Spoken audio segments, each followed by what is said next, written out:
Në shkurtin e këtij viti pranë zgjedhjeve të para nacionale përjashtuar Faton Pecin, i cili është zgjedhur kryetari i Mitrovicës, se po të ishte në garë, besoj që duhet të ishte numër 1. Pse po e them është e njëjtë, sepse besoj që fokusi i votës së koncentruar dhe votës së madhe është pikërisht këta 10 persona që këtu po i shohim. Pra, vota më e madhe edhe në zgjedhjet e kaluara ka shkuar aty, edhe Kurthi ka treguar edhe një herë që nuk i lëviz nga këto pozicione, sepse është të rëndësishme që këta njerëz fillimisht të votojnë, por janë edhe persona që e kanë pjesën më të madhe të votës nga lëvizja vetëvendosje. E dyta, unë nuk shoh fort të rëndësishme këtë lëvizjen në numra sa konceptualisht lista ka dhe një element tjetër. Gjithë kandidatët për kryetar komunave që po thuhet se kanë humbë baletazhin janë pjesë e garës, shumica prej tyre. Dhe kjo tregon që zoti Kurthi është kujdes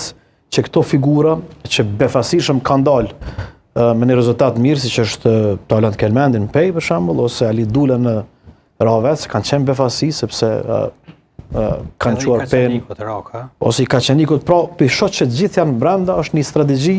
e brendshme e lëvizjes vetëvendosje për të forcuar këto figura brenda subjektit tyre, pra për të marrë votën, për të forcuar politikisht,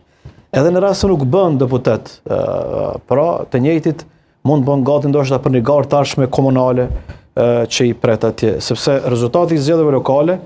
ka qenë i determinues, do besoj që vetëvendosja këtu ka luajtur shumë mirë në raport me këto figura që i ka besu dhe ka fut në listë. Ky është ndryshimi i dytë që unë po e shoh. Ndryshimin e tretë, shoh shembull Rufki Sumën, shoh Zef Morinën, pra janë dy figura të cilat nuk i kemi parë më herët në listë vetëvendosës, të cilat janë pjesë e saj, dhe shoh një element të rëndësishëm që e kemi folur edhe dje, putja e dy prej kolegëve tanë, që është Viktor Buzhale dhe Blerim Gashi, si besoj prurjet po e çoj kështu më të avancuara që ka pas kjo listë, anëse ata janë në guxo por në shumë më të avancuara krahasimisht me ato që erën paraqit me datën do thotë 9 shkurt. Për mua këto 3-4 lëvizje që i ka bërë vetëvendosja që sapo i përmenda, në realitet e përbën një listë të fortë me këto çfarë përbën ky subjekt politik, e përbën një listë garuse, pa çka që janë dikun 20-25 emra arben që tradicionalisht marrin votë nga